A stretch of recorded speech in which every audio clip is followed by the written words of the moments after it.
আসসালামু আলাইকুম। আশা করছি সবাই ভালো আছেন। দণ্ডবিধি এলএলবি শেষ বর্ষ, আর টপিক হচ্ছে মারামারি অ্যাফেয়ারি। দণ্ডবিধি 159 ধারা অনুযায়ী 2 বা ততোধিক ব্যক্তি যদি কোনো প্রকাশ্য স্থানে ঝগড়া বিবাদ করে অন্যের শান্তি ভঙ্গ করে, তাহলে তারা মারামারি করেছে বলেই গণ্য হবে। তো মারামারির ক্ষেত্রে সাধারণত পূর্ব পরিকল্পনা থাকে না, হঠাৎ করে এটি অনুষ্ঠিত হয়। নিম্নে মারামারির উপাদানগুলো উল্লেখ করা হলো। 2 বা ততোধিক ব্যক্তি হতে হবে। 2 নম্বরে প্রকাশ্য স্থান হতে হবে। 3 নম্বরে অন্যের শান্তিভঙ্গ হতে হবে। কলহ বা মারামারির শাস্তি: কোনো ব্যক্তি মারামারির অপরাধ সংঘটিত করলে তার সশ্রম বা বিনাশ্রম 1 মাস পর্যন্ত কারাদণ্ড হতে পারে, বা 100 টাকা পর্যন্ত অর্থদণ্ড হতে পারে, বা উভয় দণ্ড হতে পারে। আমি আরেকবার পড়ি। মারামারি অ্যাফেয়ারি। দণ্ডবিধি 159 ধারা অনুযায়ী 2 বা ততোধিক ব্যক্তি যদি কোনো প্রকাশ্য স্থানে ঝগড়া বিবাদ করে অন্যের শান্তি ভঙ্গ করে, তাহলে তারা মারামারি করেছে বলে গণ্য হবে। মারামারির ক্ষেত্রে সাধারণত পূর্ব পরিকল্পনা থাকে না, হঠাৎ করে এটি অনুষ্ঠিত হয়। মারামারির উপাদান: 2 বা ততোধিক ব্যক্তি হতে হবে, প্রকাশ্য স্থান হতে হবে, অন্যের শান্তি ভঙ্গ করতে হবে।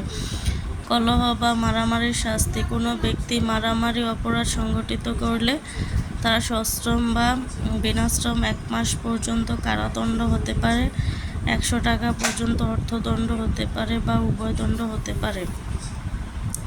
2 নম্বর টপিক হচ্ছে অপরাধমূলক বিশ্বাসভঙ্গ, ক্রিমিনাল ব্রেচ অফ ট্রাস্ট। দণ্ডবিধি 405 ধারা অনুযায়ী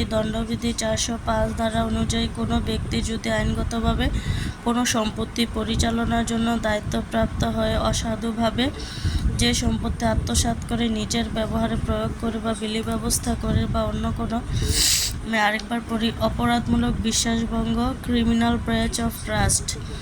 দণ্ডবিধি 405 ধারা অনুযায়ী কোনো ব্যক্তি যদি আইনগতভাবে কোনো সম্পত্তি পরিচালনার জন্য দায়িত্বপ্রাপ্ত হয়ে অসাধুভাবে যে সম্পত্তি আত্মসাৎ করে নিজের ব্যবহারে প্রয়োগ করে বিলি ব্যবস্থা করে, বা অন্য কোনো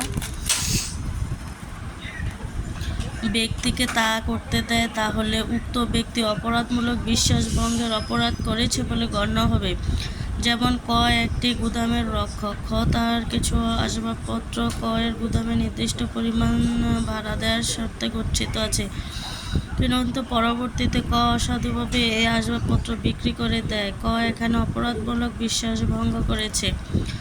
অপরাধমূলক বিশ্বাসভঙ্গের উপাদান: আইনগতভাবে কোনো ব্যক্তি সম্পত্তি পরিচালনার দায়িত্বপ্রাপ্ত হবে, অসাধুভাবে তা বিক্রি করবে, অন্যায়ভাবে নিজের ব্যবহারে লাগাবে, অন্য কোনো ব্যক্তিকে ব্যবহারের অনুমতি দিবেন। অপরাধমূলক বিশ্বাসভঙ্গের শাস্তি: কোনো ব্যক্তি অপরাধমূলক বিশ্বাসভঙ্গের অপরাধ করলে তার সশ্রম বিনাশ্রম 3 বছর পর্যন্ত কারাদণ্ড হতে পারে, অর্থদণ্ড হতে পারে।